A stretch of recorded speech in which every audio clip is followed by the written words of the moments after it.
Tere, minu nimi on Rasmus Marandi ning tegin endale süsteemi, mis aitab mul kasta taimi automaatselt.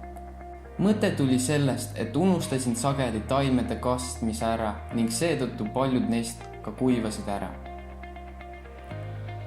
Automaatne kastmissüsteem näeb välja nii, et poti sees on niiskussensor, mis mõõdab mulla niiskust.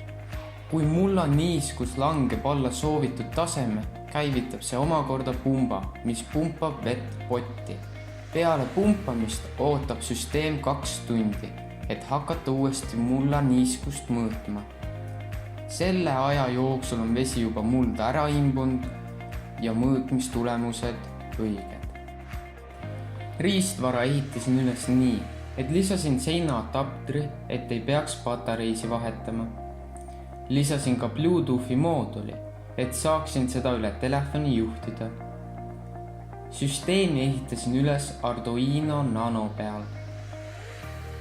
Siin on näha niiskussensorit, mis pannes mulda hakkab väljastama mulla niiskuse väärtuseid. Pump saab vett praegu värska pudelist. Paneme niiskussensorid kõigepealt kastetud taime mulla sisse.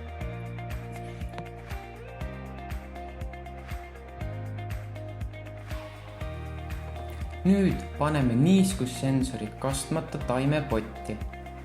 Läheb natukene aega, et süsteem saaks aru sellest ning siis hakkab kastma.